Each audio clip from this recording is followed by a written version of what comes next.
ಶಿಲ್ಪಾ ಗೌಡ. ಈ ಹೆಣ್ಣು ಅಡಿಗೆ ಮನೆಗೆ ಮಾತ್ರ ಸೀಮಿತ ಆಗಿಲ್ಲ, ಪೆನ್ ಹಿಡಿದು ಅಕ್ಷರದ ಮೂಲಕ ಬಾಹುಬಲಿಯಾಗಿ ಸಿಲಿಕಾನ್ ಸಿಟಿಯಿಂದ ಡೆಲ್ಲಿವರೆಗೆ ಗರ್ಜಿಸಿರೋ ಸಿಂಹಿಣಿ. ಸದ್ಯ ಜರ್ನಲಿಸಂಗೆ ಗುಡ್ ಬೈ ಹೇಳಿ ರಾಜಕೀಯಕ್ಕೆ ಎಂಟ್ರಿ ಕೊಟ್ಟು ರೆವಲ್ಯೂಷನ್ ಕ್ರಿಯೇಟ್ ಮಾಡ್ತಾ ಇದ್ದಾರೆ. ಹಾಗಾದರೆ ಹೂ ಈಸ್ ಶಿ? ಎಸ್, ಈ ಸ್ವೀಟ್ ಲೇಡಿ ಬೇರೆ ಯಾರು ಅಲ್ಲ, ಸ್ವಾತಿ ಚಂದ್ರಶೇಖರ್. ಇದೇ ಸ್ವಾತಿ ಚಂದ್ರಶೇಖರ್ ನನ್ನ ಜೊತೆ ನಮ್ಮ ಪಾಡ್ಕಾಸ್ಟ್ನಲ್ಲಿ ಜಾಯ್ನ್ ಆಗಿದ್ದಾರೆ. ಅವ್ರನ್ನ ಮಾತನಾಡಿಸ್ತಾ ಹೋಗೋಣ. ಹಾಯ್ ಮ್ಯಾಮ್, ಹೇಗಿದ್ದೀರಾ? ನಮಸ್ಕಾರ, ಥ್ಯಾಂಕ್ ಯು. ನೀವು ಸಿಂಹಿಣಿ ಅಂದ ತಕ್ಷಣ ನನ್ನ ಒಳಗಡೆ ಇರುವಂಥ ಪತ್ರಕರ್ತೆ ದೆಹಲಿಯ ದಿನಗಳು ನೆನಪಾಯಿತು. ಥ್ಯಾಂಕ್ ಯು, ಚೆನ್ನಾಗಿದೆ. ನೀವು ಹೇಗಿದ್ದೀರಿ? ನಾನು ಸೂಪರ್. ಎಸ್, ಅಲ್ಲ, ದೆಹಲಿ ಅನ್ನೋಕ್ಕೂ ನೆನಪಾಯ್ತು. ಮೊದಲ ಪತ್ರಕರ್ತೆ ಅಲ್ಲ, ದೆಹಲಿಯ ಮೊದಲ ಮಹಿಳಾ ಪತ್ರಕರ್ತೆ.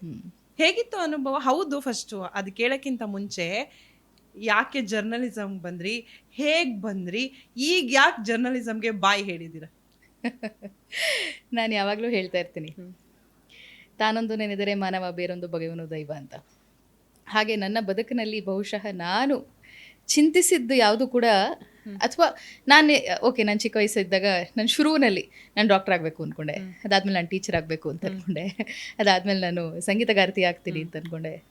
ನಂತರದಲ್ಲಿ ನಾನು ಕಾಲೇಜಿಗೆ ಬರ್ತಾ ಇದ್ದಂಥ, ಅಂದರೆ ಓದ್ತಾ ಇದ್ದಂಥ ಸಂದರ್ಭದಲ್ಲಿ ವಿದ್ಯಾರ್ಥಿ ದೆಸೆಯಲ್ಲಿ ಸಾಕಷ್ಟು ವಿದ್ಯಾರ್ಥಿ ಸಂಘಟನೆಗಳಲ್ಲಿ ನಿರತಲಾಗಿದ್ದಾಗ ಇಲ್ಲ ಬಹುಶಃ ನಾನು ಅದೊಂದು ಸರ್ಕಾರಿ ಉದ್ಯೋಗಕ್ಕೆ ಹೋಗ್ತೀನಿ ಅಂತ ಅಂದ್ಕೊಂಡೆ.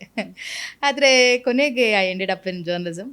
ಸೊ ಪತ್ರಿಕೋದ್ಯಮ ಅನ್ನುವಂಥ ಒಂದು ಸಬ್ಜೆಕ್ಟ್ ಇದೆ ಅನ್ನೋದು ಗೊತ್ತಿಲ್ಲ, ಅಥವಾ ಪತ್ರಕರ್ತೆಯಾಗಿ ಒಂದು ಕೆಲಸವನ್ನು ನಿರ್ವಹಿಸ್ಬೋದು, ಅಥವಾ ಪತ್ರಕರ್ತರು ಅನ್ನೋ ಒಂದು ಜಾಬ್ ಅಂತ ಒಂದು ಕ್ರಿಯೇಟ್ ಆಗಿದೆ ಅಂತಲೂ ಗೊತ್ತಿಲ್ಲ. ಐ ಥಿಂಕ್ ಬದುಕಿನ ಹಂತಗಳು, ನಾವು ಹೆಂಗೆ ಬದುಕನ್ನ ಸಾಗಿಸ್ತಾ ಹೋಗ್ತಾ ಇರ್ತೀವಿ, ಯಾರೋ ಬರ್ತಾರೆ, ಏನೋ ಗೈಡ್ ಮಾಡ್ತಾರೆ, ಎಲ್ಲೋ ಕರ್ಕೊಂಡು ಹೋಗ್ತಾರೆ, ಯಾವುದೋ ಒಂದು ದಾರಿ ತೋರಿಸ್ತಾರೆ. ಬಹುಶಃ ನನ್ನ ಬದುಕು ಕೂಡ ಹಾಗೆ ಆಗಿದ್ದು ಅಂತ ಅಂದ್ಕೊಳ್ತೀನಿ. ಫಸ್ಟು ಕ್ಯಾಮ್ರಾ ಫೇಸ್ ಮಾಡಿದಾಗ ಹೇಗೆ ಅನ್ನಿಸ್ತು? ನಾನು ಫಸ್ಟ್ ಕ್ಯಾಮ್ರಾ ಫೇಸ್ ಮಾಡಿದ್ದು ನಾನು 6ನೇ ಕ್ಲಾಸ್ನಲ್ಲಿದ್ದಾಗ. ಪಡಿರಾಮ್ ಚಂದ್ರ ಅವರು ಒಂದು ಸೀರಿಯಲನ್ನು, ನೀವು ಆರ್ಟಿಸ್ಟ್ ಕೂಡ ಅಲ್ವಾ? ಇಲ್ಲ, ಆರ್ಟಿಸ್ಟ್ ಅಂತ ಇಲ್ಲ. ಸೊ ಶಂಕರಾಚಾರ್ಯರ ಬಗ್ಗೆ ಒಂದು ಸೀರಿಯಲನ್ನು ತೆಗಿತಾಯಿದ್ರು. ಆವಾಗ ಶಂಕರಾಚಾರ್ಯರಿಗೆ ಅಕ್ಕನ ಪಾತ್ರಕ್ಕೆ ಒಂದು 3-4 ಜನರನ್ನು ಆಡಿಷನ್ ಮಾಡಿದರು. ಸೊ ಅದು ಮೊದಲು ನಾನು ಫೇಸ್ ಮಾಡಿದ್ದು ಕ್ಯಾಮ್ರಾನ. ಆ್ಯಂಡ್ ಆವಾಗ ನನಗನ್ಸಿದ್ದು ಬಹುಶಃ ನಾನು ಸಿನಿಮಾ ಫೀಲ್ಡಿಗೆ ಹೋಗ್ತೀನಿ ಅಂತ. ನಾನು ಆವತ್ತಿನ ದಿನ, ಅಂದರೆ ನಾನು ಆಗಲೇ ಹೇಳಿದ ಹಾಗೆ, ಗೊತ್ತಿಲ್ಲದೆ ಕೆಲವೊಂದಿಷ್ಟು ಅವಕಾಶಗಳು ಜೀವನದಲ್ಲಿ ಬಂದಾಗ ಅದು ಎಲ್ಲೋ ಒಂದು ಕಡೆ ದಾರಿ ತೋರಿಸ್ತಾ ಹೋಗುತ್ತೆ. ಅಂದರೆ ಜರ್ನಲಿಸಮ್ ಘಟನೆಗಳನ್ನ ಮೆಲ್ಕು ಹಾಕೋತದೆ. ಈ ಘಟನೆ ನನಗೆ ವಾವ್ ಅಂತ ಅನಿಸಿರೋದು, ಅಥವಾ ಈ ಘಟನೆ ಬೇಡಪ್ಪ, ನಂಗೆ ಜರ್ನಲಿಸಮೇ ಬೇಡ, ಸಾಕು, ಇದಕ್ಕೋಸ್ಕರ ನಾನು ಬಂದಿರೋದು ಅಂತ ಅನಿಸಿರೋದು ಯಾವುದು? ಲಕ್ಕಿಲಿ ನಾನು ಯಾವತ್ತೂ ಕೂಡ, ನಾನು ಯಾವುದೇ ಕೆಲಸ ಮಾಡಬೇಕಾದ್ರೂ ಕೂಡ ಇದು ಯಾಕೆ ಮಾಡ್ತಾ ಇದ್ದೀನಿ ಅಂತ ನಾನು ಯಾವತ್ತೂ ಅಂದ್ಕೊಳ್ಳಿಲ್ಲ. ಆ್ಯಂಡ್ ಶಿಲ್ಪ, ನನಗೆ ಗೊತ್ತಿದ್ದು ಒಂದೇ, 2015ರಲ್ಲಿ ನಾನು ದೆಹಲಿಗೆ ಹೋದ ನಂತರದಲ್ಲಿ 1 ವರ್ಷಗಳ ಸೆಣಸಾಟದ ನಂತರ ನನ್ನ ಮನಸ್ಸಿನಲ್ಲಿ ನನಗೆ ಭಾಳ ಆಕರ್ಷಿತಗೊಳಿಸಿದಂಥ ಒಂದು ಸಿಟಿ ದೆಹಲಿ. ಸೊ ನಾನು ಬೆಂಗಳೂರಿನ ನಂತರದಲ್ಲಿ ನೋಡಿದಂಥ ಒಂದು ದೊಡ್ಡ ಸಿಟಿ, ಎಲ್ಲ ಇಲ್ಲೇ, ನಿಮಗೆ ಯಾರು ಬೇಕು ಎಲ್ಲರೂ ಇಲ್ಲೇ ಸಿಗ್ತಾರೆ. And you have all the opportunities here. And ಸಂಸತ್ತಲ್ಲೇ ಇದೆ, ಪಕ್ಷಗಳಲ್ಲೇ ಇದೆ. ಅಷ್ಟೊತ್ತಿಗಾಗಲೇ ಒಂದಿಷ್ಟು ರಾಜಕೀಯದ ಅನುಭವ ನಾನಾಗಲೇ ಸ್ಟೂಡೆಂಟ್ ಲೀಡರ್ಶಿಪ್ಪಲ್ಲಿ ಇದ್ದೆ ಅಂತ ನಾನು ಹೇಳಿದ ಕಾರಣ. ಸೊ ಒಂದಿಷ್ಟು ನನಗೆ ಅದು ಒಂಥರ ವಿಸ್ಮಯ ನನಗೆ, ದೆಹಲಿ ಅವತ್ತಿನ ದಿನಕ್ಕೆ. ಹೌದಾ? ಆ್ಯಂಡ್ ನಾನಾಗಲೇ ಹೇಳಿದ ಹಾಗೆ ನನಗೆ ಸಂಗೀತ ನೃತ್ಯದ ಮೇಲೆ ಭಾಳ ಒಲವಿದ್ದರಿಂದ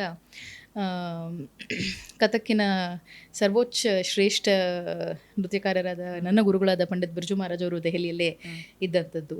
ಮತ್ತು ನಾನು ಕಲಿತಾ ಇದ್ದಂಥ ಕರ್ನಾಟಕ ಶಾಸ್ತ್ರೀಯ ಸಂಗೀತದ ಗುರುಗಳಾದ ಸುಧಾರ ಗುರಮ್ಮನ್ ಅವರು ದೆಹಲಿಯಲ್ಲೇ ಇದ್ದಂಥದ್ದು. ನನಗೆ ಅದೆಲ್ಲ ದೆಹಲಿ ನೋಡಿದ ತಕ್ಷಣ ನನಗೆ ನಾನು ಇಲ್ಲೇ ಇರಬೇಕು ಅನ್ನೋ ಒಂದು ಆಸೆ ಶುರುವಾಯಿತು. ಆ ಆಸೆ ನನಗೆ ದೆಹಲಿಯಲ್ಲಿ ಕೆಲಸವನ್ನು ಹುಡುಕಕ್ಕೆ ಶುರು ಮಾಡ್ತು. ಹುಡುಕ್ತಾ ಹೋದಂತಹ ಕೆಲಸ ನನ್ನನ್ನು ಪತ್ರಿಕೋದ್ಯಮಕ್ಕೆ ಕರ್ಕೊಂಡು ಬಂತು. ಅದು ಕೂಡ ಆಕಸ್ಮಿಕವಾಗಿ ಯಾರೋ ಮದುವೆಗೆ ಅಂತ ಹೋಗಿ ರಜಾ ತೆಗೆದುಕೊಂಡಂಥ ಸಂದರ್ಭದಲ್ಲಿ ಇದೇ ಕಾವೇರಿ ತಾಯಿ ನನ್ನ ಕಾಪಾಡಿದ್ದು. ಸಿಕ್ಕಾಪಟ್ಟೆ ಜೋರು ಗಲಾಟೆ ಕಾವೇರಿದು ಅವತ್ತಿನ ದಿನ. ಆ ಸಂಸ್ಥೆಯಲ್ಲಿ ಆ 1 ತಿಂಗಳ ಕಾಲ ರಿಪೋರ್ಟರ್ ಇಲ್ಲ ಅಂಥೇಳಿ ಬೆಂಗಳೂರಿಂದ ಯಾರನ್ನೋ ಕಳಿಸಿದ್ರೆ ಭಾಳ ಎಕ್ಸ್ಪೆನ್ಸಿವ್ ಆಗುತ್ತೆ, ಡೆಲ್ಲಿಲೇ ಇದರೆಲ್ಲ ಮಾಡಲಿ ಬಿಡ್ರಿ, ರಿಪೋರ್ಟ್ ಮಾಡಲಿ ಅಂತ ಹೇಳಿದಂಥ ಆ ಒಂದು ಮಾತು ಇವತ್ತಿನ ದಿನ ನನ್ನ ಇಲ್ಲಿ ತನಕ ಕರ್ಕೊಂಡು ಬಂದಿದ್ದಂಥದ್ದು.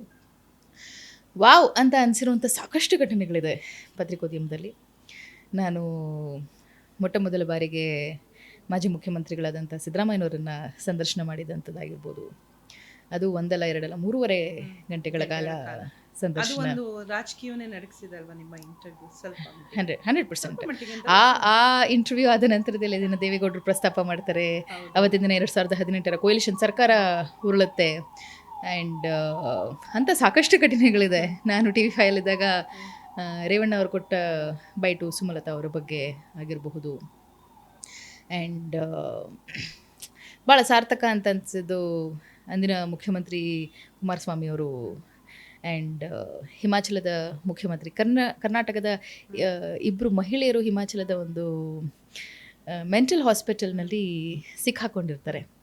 ಸೊ ಯಾರೋ ನನ್ನನ್ನು ಫೋನ್ ಮಾಡ್ತಾರೆ, ಇದು ಯಾವ ದಕ್ಷಿಣ ಭಾರತದ ಭಾಷೆ ಒಂದು ಸತಿ ಕೇಳಿಸ್ಕೊಳ್ಳಿ ಅಂತಾರೆ. ನನಗೆ ಪರಿಚಯಸ್ಥರು ಮಾತಾಡಿದಾಗ ಕನ್ನಡ ಮಾತಾಡ್ತಾ ಇರ್ತಾರೆ ಅವರು. ಸೊ ನಾನು ಕನ್ನಡದವರು ಅವರು ಅಂತ ಹೇಳ್ತೀನಿ. 20 ವರ್ಷಗಳ ಹಿಂದೆ ಆಕೆಯ ಮೇಲೆ ಅತ್ಯಾಚಾರ ಆಗಿ ಆಕೆಯನ್ನು ಟ್ರೈನಲ್ಲಿ ಹಾಕ್ಬಿಟ್ಟಿರ್ತಾರೆ. ಆಕೆ ಹೋಗಿ ಆ ಹಿಮಾಚಲದ ಪ್ರದೇಶದ ಆ ಒಂದು ಆಸ್ಪತ್ರೆಯಲ್ಲಿ ಹೇಗೆ ಸೇರಿಕೊಂಡ್ರು ಅನ್ನೋದು ಯಾರಿಗೂ ಕೂಡ ಗೊತ್ತಿಲ್ಲ. ಆ್ಯಂಡ್ ಆಕೆಯನ್ನು ವಾಪಸ್ ಕರ್ಕೊಂಡು ಬರೋದ್ರಲ್ಲಿ ಪಟ್ಟಂತಹ ಶ್ರಮ ನಾನು ಇಮಿಡಿಯೇಟ್ ನನಗೆ ಗೊತ್ತಾಗುತ್ತೆ. ನಾನು ಚಾನಲಿಗೆ ಫೋನ್ ಮಾಡ್ತೀನಿ, ನಾನು ಹಿಮಾಚಲ ಪ್ರದೇಶಕ್ಕೆ ಹೋಗ್ತೀನಿ, ಅಲ್ಲಿನ ನಾನೇ ಹೋಗ್ತೀನಿ. ಎಸ್, ಅವತ್ತಿನ ಅಂದಿನ ಮುಖ್ಯಮಂತ್ರಿ ಠಾಕೂರ್ ಅವರ ಪತ್ನಿ ಕನ್ನಡದವರಾಗಿರ್ತಾರೆ, ಕನ್ನಡತಿ. ಸೊ ಅವರನ್ನು ಮಾತಾಡಿಸ್ತೀನಿ, ಅವ್ರಿಗೆ ಹೇಳ್ತೀನಿ ನಾನು ಕರ್ನಾಟಕದವಳು ಅಂತ. ಅವರು ಹೌದಾ ನನ್ನ ವೈಫ್ ಕೂಡ ಕನ್ನಡದವರು ಅಂತ ಹೇಳ್ತಾರೆ. ಮನೆ ಕರ್ಕೊಂಡು ಹೋಗ್ತಾರೆ, ಅವ್ರ ವೈಫನ್ನು ಪರಿಚಯ ಮಾಡಿಸ್ತಾರೆ. ಆ್ಯಂಡ್ ನಾನು ಅವ್ರನ್ನ ರಿಕ್ವೆಸ್ಟ್ ಮಾಡ್ತೀನಿ, ಇದನ್ನು ನಾವು ಕರ್ಕೊಂಡು ಬರೋದಕ್ಕಾಗೋದಿಲ್ಲ, ಸ್ಟೇಟ್ ಟು ಸ್ಟೇಟ್ ನೀವು ಕಳಿಸ್ಬೇಕಾಗತ್ತೆ ಅಂತ. ಸೊ ಅವರು ಡೆಫಿನೆಟ್ಲಿ ಅಂತ ಹೇಳಿ ನಾನು ಇಮಿಡಿಯೇಟ್ ನಮ್ಮ ಅವತ್ತಿನ ಮುಖ್ಯಮಂತ್ರಿಗಳಾದಂಥ ಕುಮಾರಸ್ವಾಮಿ ಅವರ ಕಚೇರಿಗೆ ಕರೆ ಮಾಡ್ತೀನಿ. ಅಲ್ಲೇ ಮಾತುಕತೆ ಆಗುತ್ತೆ. ಸೊ ಅಂದರೆ ಒಂದು ಓಕೆ ಹೌ ಟು ಸೆಂಡ್ ಏನು ಎತ್ತ ಅಂತ ಒಂದು ಸೆಟಲ್ಮೆಂಟ್ ಆಗುತ್ತೆ. ಆ್ಯಂಡ್ ಒಂದು 15-20 ದಿನದಲ್ಲಿ ಆ ಮಹಿಳೆ ವಾಪಸ್ ಮೈಸೂರಿಗೆ ಬರ್ತಾರೆ. ಆ ಫ್ಯಾಮಿಲಿಯವರು ಅವರನ್ನು ಐಡೆಂಟಿಫೈ ಮಾಡ್ತಾರೆ. ಹೌದು, ನಾವು ಪ್ರತಿ ಎವ್ರಿ 2 hours ಬುಲೆಟಿನ್ಗೆ ಓಡ್ಸೋಕ್ಕೆ ಶುರು ಮಾಡ್ತೀವಿ. ಬಿಕಾಸ್ ಆಕೆ ಯಾರು ಅಂತ ಗೊತ್ತು. ಆಕೆಗೆ ತನ್ನ ಸ್ಮೃತಿ ಇರಲಿಲ್ಲ, ತಾನು ಎಲ್ಲಿಂದ ಬಂದಿದ್ದೀನಿ ಏನು ಎತ್ತ ಅನ್ನೋದು ಆಕೆ ಗೊತ್ತಿಲ್ಲ. ಮೈಸೂರು ಅನ್ನುವಂಥ ಪದವನ್ನು ಮಾತ್ರ ಆಕೆ ಹೇಳ್ತಾ ಇರ್ತಾಳೆ. ಮೈಸೂರು ಹತ್ರ ಯಾವುದೋ ಒಂದು ಊರಿನ ಹೆಸರು ಹೇಳ್ತಾ ಇರ್ತಾರೆ. ಸೊ ನಾವು ಆಕೆ ಫ್ಯಾಮಿಲಿ ನಮ್ಮ ಚಾನಲಿಗೆ ಕರೆ ಮಾಡ್ತಾರೆ, ಅವರು ಐಡೆಂಟಿಫೈ ಮಾಡ್ತಾರೆ, ಇಲ್ಲ ನಮ್ಮ ಮಗಳೇ ಇವರು ಅಂತ. ಸೊ ಅಂದರೆ ಕೆಲವೊಂದಿಷ್ಟು ಘಟನೆಗಳು ಮಿರಾಕ್ಯುಲಸ್ಲಿ ನಡೆದುಬಿಡುತ್ತೆ ಅಂತ ಹೇಳ್ತಾರಲ್ಲ, ಅದಾಗಿರ್ಬೋದು. ಆ್ಯಂಡ್ ನನ್ನ ಫಸ್ಟ್ ಚಾಪರ್ ರೈಡ್ ನಾನು 2018ರ ಚುನಾವಣೆಯನ್ನು ಕವರ್ ಮಾಡಿದಂಥ ಸಂದರ್ಭದಲ್ಲಿ ರಾತ್ರೋರಾತ್ರಿ ಒಂದು ಇಂಟರ್ವ್ಯೂಗೋಸ್ಕರ 350 ಕಿಲೋಮೀಟರನ್ನು 5:30-6 ಗಂಟೆಗಳ ಕಾಲ ಕ್ರಮಿಸಿ ಹೋಗಿದ್ದು. ಆ್ಯಂಡ್ ಅವತ್ತು ಕುಮಾರಸ್ವಾಮಿ ಅವ್ರನ್ನ ಇಂಟರ್ವ್ಯೂ ಅವ್ರು ನೋಡಿ ಆಶ್ಚರ್ಯ ಪಟ್ಬಿಟ್ರು. ಹೆಂಗೆ ಬಂದ್ರಿ ನೀವು? ನಾವು ಚಾಪರಲ್ಲಿ 2 ಡೆಸ್ಟಿನೇಷನ್ ಬಂದಿದ್ದೀನಿ, ನೀವು ಕಾರಲ್ಲಿ ಬಂದಿದ್ದೀರಾ ಅಂತ. ಚಿಕ್ಕಮಂಗ್ಳೂರಲ್ಲಿ ನನಗೆ ಅವರ ಇಂಟರ್ವ್ಯೂ ಮಿಸ್ ಆಯಿತು. ಡೇ ವಿತ್ ಲೀಡರ್ ಕಾರ್ಯಕ್ರಮ ಮಾಡ್ತಾಯಿದ್ದೆ. ಆಮೇಲೆ ಅವರನ್ನು ಹೇಗಾದರೂ ಮಾಡಿ ಕಾರವಾರದಲ್ಲಿ ಹಿಡಿಬೇಕು ಅಂತ ಹೇಳಿ ನಾನು ಚಿಕ್ಕಮಂಗ್ಳೂರಿಂದ ಕಾರವಾರಕ್ಕೆ ಹೋಗಿದ್ದಂಥದ್ದು. ಸೊ ದೆನ್ ಅವರು ಮೇಡಮ್ ಇಲ್ಲ ನೀವು ಬನ್ನಿ ನಮ್ಮ ಜೊತೆ ನಾಳೆ ಚಾಪರಲ್ಲಿ ಬನ್ನಿ ಅಂತ ಹೇಳಿ ಬಂದಿದ್ದು. ಅಂದರೆ ಕೆಲವೊಂದಿಷ್ಟು ಇದು ಸಾರ್ಥಕ ಅನ್ನೋದಕ್ಕಿಂತ surprising elements, surprising moments. So ಆ ರೀತಿ and all my Baahubali episodes ನೀವು ಶುರುವಿನಲ್ಲಿ ಹೇಳಿದ ಹಾಗೆ ನಾನು ಅಂದ್ಕೊಂಡಿರಲಿಲ್ಲ ನಾನು ವಾಪಸ್ ಕರ್ನಾಟಕಕ್ಕೆ ಬರ್ತೀನಿ ಅಂತಲೂ ಅಂದ್ಕೊಂಡಿರಲಿಲ್ಲ, ಅಥವಾ ಆ್ಯಂಕರ್ ಆಗಿ ಅಂದರೆ ದೆಹಲಿ ಬ್ಯೂರೋ ಹೆಡ್ ಆಗಿ ಇಲ್ಲಿ ಬಂದು ಇಂಟರ್ವ್ಯೂಗಳನ್ನ ಮಾಡಿದ್ದು ಬೇರೆ. ಆದರೆ continuous on a daily basis ಸ್ಟ್ರೆಚಲ್ಲಿ ನಾನೊಂದು 150-200 ಎಪಿಸೋಡ್ ಬಾಹುಬಲಿ ಕಾರ್ಯಕ್ರಮ ಮಾಡ್ತೀನಿ ಅಂತ ಅಂದ್ಕೊಂಡಿರಲಿಲ್ಲ. ಅದು ಕೊಟ್ಟಂಥ ಪಾಪ್ಯುಲಾರಿಟಿ ಆಗಿರ್ಬೋದು. ಸೊ ಈ ರೀತಿಯಾದಂಥ and of course how to forget, ನಾನು ಅಮೇರಿಕಾದ ಅಧ್ಯಕ್ಷರು ಡೊನಾಲ್ಡ್ ಟ್ರಂಪನ್ನ ಪ್ರಶ್ನೆ ಮಾಡಿದಂಥದ್ದಾಗಿರ್ಬೋದು, ಅವರ ಜೊತೆ ಒಂದು ಕಾನ್ವರ್ಸೇಷನ್ ಆಗಿರ್ಬೋದು. ಸೊ ಇಂಥ ನನಗೆ ಇಡೀ ದೇಶವನ್ನು ನನ್ನ ಪತ್ರಿಕೋದ್ಯಮ ಸುತ್ತಿಸಿದೆ. ಎಲ್ಲ ರಾಜ್ಯಗಳಿಗೆ, ಆಲ್ಮೋಸ್ಟ್ ಎಲ್ಲ ರಾಜ್ಯಗಳಿಗೆ ನಾನು ಹೋಗಿದ್ದೀನಿ. ಹಾಗೆ ಒಂದು ತೃಪ್ತಿ ಇದೆ ನನಗೆ. ಎಷ್ಟು ರಿಟರ್ನ್ ಬರ್ತೀರಾ? ರಿಟರ್ನ್ ಹೇಗೆ ಬಂದ್ರಿ?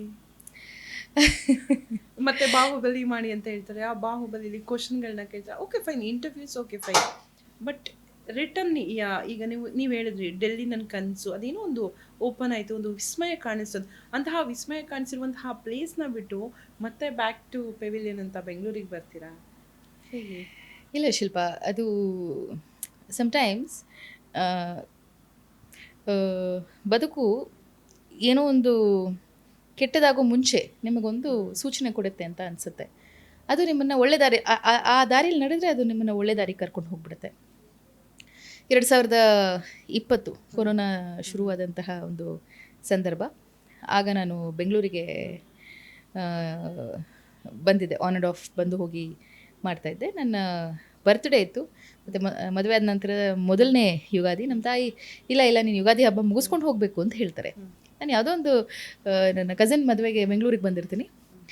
ಆವಾಗ ಸರಿ ಆಯಿತು, ಇನ್ನೊಂದು 10-15 ದಿನ ತಾನೇ ಇದ್ದು ಹೋಗೋಣ ಅಂತ ಹೇಳಿ ಆಫೀಸಲ್ಲಿ ಪರ್ಮಿಷನ್ ಕೇಳ್ತೀನಿ. ಆ್ಯಂಡ್ ಆಫೀಸಲ್ಲಿ there were lot of other things, political ಏನೋ ಒಂದಿಷ್ಟು ರಿಪೋರ್ಟಿಂಗು, ಇನ್ನೊಂದು ಮತ್ತೊಂದು. ನಾನು ಆಫೀಸಿಂದನೇ ಸರಿ ಆಯಿತು, ಓಕೆ ಯು ಕ್ಯಾನ್, ನಾನು ಹೇಳ್ತೀನಿ ನನಗೆ ಲೀವ್ ಏನು ಬೇಡ, ನಾನು ಇಲ್ಲಿಂದ ನನಗೆ ಕೆಲಸ ಮಾಡ್ತೀನಿ ಅಂತ ಹೇಳ್ತೀನಿ. ಆ್ಯಂಡ್ ಆ 10 ದಿನದಲ್ಲಿ ಬಹುಶಃ ನನ್ನ ಇಡೀ ಜೀವನ ಬದಲಾಗೋಯಿತು. 10 ದಿನದಲ್ಲಿ 2 ಲಾಕ್ಡೌನ್ಗಳಾಗೋಯಿತು. ಫಸ್ಟ್ ಲಾಕ್ಡೌನ್ ತಮಗೆ ನೆನಪಿರ್ಬೋದು, ಮಾನ್ಯ ಪ್ರಧಾನಮಂತ್ರಿಗಳು ಬಂದು, ಇಲ್ಲ ಮೊದಲನೇ ಲಾಕ್ಡೌನ್ ಅಂತ ಹೇಳಿ ಐ ಥಿಂಕ್ ಮಾರ್ಚ್ 22ನೇ ತಾರೀಕಿನ ಮೊದಲನೇ ಲಾಕ್ಡೌನ್ ಮಾಡ್ತಾರೆ. ಅದಾದ ನಂತರದಲ್ಲಿ ಯುಗಾದಿ ಹಬ್ಬದ ಹಿಂದಿನ ದಿನ ಘೋಷಣೆ ಮಾಡಿಬಿಡ್ತಾರೆ, ಇಲ್ಲ it is A complete lockdown, 15-20 ದಿನದ 14 ಡೇಸ್ ಸೆಕೆಂಡ್ ಲಾಕ್ಡೌನ್ ಮಾಡ್ತಾರೆ. ಸೊ 2ನೇ ಲಾಕ್ಡೌನ್ ಆಗೋ ಅಷ್ಟೊತ್ತಿಗೆ I think it was clear. And ನಾನು ವಾಪಸ್ ದೆಹಲಿಗೆ ಹೋಗಬೇಕು ಅಂತ ಭಾಳ ಪ್ರಯತ್ನ ಪಡ್ತೀನಿ. ಆವತ್ತಿನ ದಿನ ನನ್ನ ಮನಸ್ಸು ಹೇಳ್ತಾ ಇರುತ್ತೆ, ಇಲ್ಲ ಡೆಲ್ಲಿಗೆ ಹೋಗ್ಬಿಡೋಣ, ವಾಪಸ್ ಡೆಲ್ಲಿಗೆ ಹೋಗ್ಬಿಡೋಣ ಅಂತ.